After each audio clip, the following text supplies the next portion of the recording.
This podcast was produced by Sean Weston Media.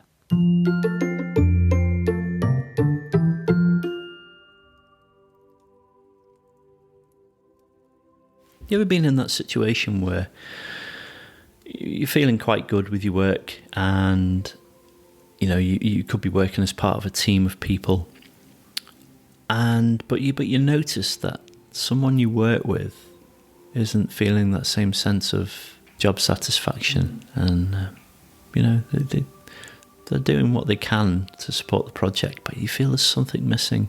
What do you do about it? What do you do about it? Looking after your workmates. It's a really good thing to be doing, isn't it? And people often don't tell you, though. You have to notice, don't you? You do. You have to have your eyes open a little bit to other people. I say it's a good management trait, isn't it, to be able to understand when people are feeling differently. But I think it's a good person trait to have.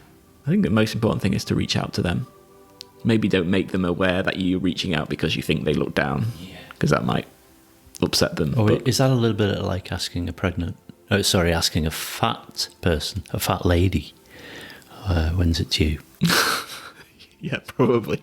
Are we allowed to say fat anymore? No, often keep your opinions to yourself, I'd imagine, with people that you don't know. But it's the same thing, isn't it? You know, why you seem down today. It's just my face, you know. No, I'm not. I'm perfectly fine. Because people don't like sharing weakness with people they work with as well. I guess Or what we perceive as weakness. Yeah, I mean, this sort of competitive nature of jobs at the moment, how do people look after their team?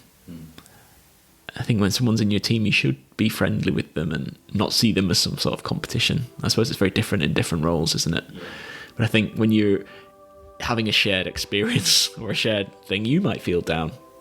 And then you should think about how you feel down in situations and what you would appreciate. Maybe that's the best way you can do it. Yeah, that's interesting. I find that with people I've worked with, everyone just needs the opportunity to have a grumble, don't they? You've got a shared grumble. Yeah. You know, the opportunity to just be there, to have a moan about something that happens and help them move on from it. Yeah. Help them get rid of that grumble. Yeah. Yeah. I think it's good to vent things. But if you are a consistent venter, that's not doesn't make for a healthy work environment. The only way you can get on is by moaning about something, then you need to leave it behind. Yeah. And then there is that side where you can end up supporting someone in their rants all the time because you don't want to be shoulders to rant on rather than to cry on, sort of thing. When you don't want to be that shoulder, actually, your job is really happy. Yeah, you've got to be careful of letting someone else's attitude influence yours, haven't you? Yeah. But I think your question was almost more about support. Yeah. And if that's the case with them, then you need to help them get out of that, don't you? Where does the comms team come into this? So in a more formal way, how can a comms team approach the subject of being there for your colleagues?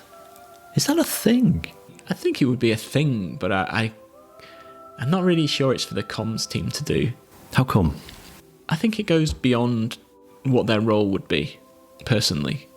I think they might be able to help other people to do it. Oh, who? Maybe a leadership person or a HR department. Or so we're thinking that it's more of something you would help with. It's more of a partnership thing. I don't think communications team should be the people tasked with lifting morale of people. I think that's much more of a leadership type task. Yeah. Even though often, as we've talked about in a previous episode, the leaders look to the comms team to tell them how to say that thing. Yeah, absolutely. And maybe that's where you help. You know, you can have that empathy and that understanding of people. But ultimately, you should be looking after the people that you work with directly. And maybe the best way is to really help people to understand workplace stress and the well-being of the people around them and how to spot signs. You know, in a lot of places, you're just made a manager, aren't you? You don't know how to do it. You don't get training. You just suddenly, you're going to be this person's line manager.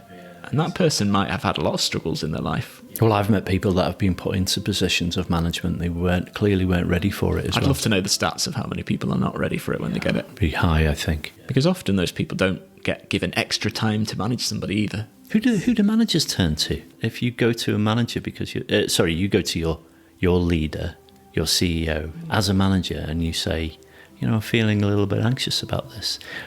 I bet that doesn't happen very often because it's a sign of, I might not know what I'm doing. Yeah. Whereas I think it's a sign of strength, but many CEOs may not see it that way. oh, I've given this person a management position they weren't ready for. Yeah.